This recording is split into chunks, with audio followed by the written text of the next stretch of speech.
Hello મિત્રો, તો finally આપણે નાગબાઈ માં પહોંચી આવ્યા છીએ અને કોણ કોણ નાગબાઈ માને મંદિરે આવ્યા છે કોમેન્ટમાં જણાવી દેજો.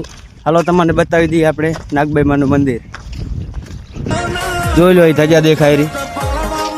જે પણ આવ્યા હોય કાનમેર વાળા ને ગાગુદર વાળા તો કોમેન્ટ કરજો, કેમ કે વધારે તો કાનમેર ને ગાગુદર વાળા જ આવે. જોઈ લો આપણે ફાઇનલી નાગબાઈ માના મંદિરે પહોંચી આવ્યા.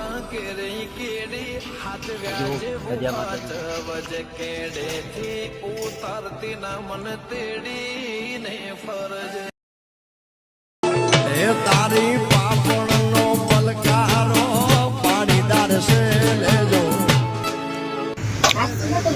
જેવો કાકો ને ભત્રીજી રમે છે મિત્રો, અને આપણે પોગ્યા નાગબાઈ માના મંદિરે જોઈ શકો છો.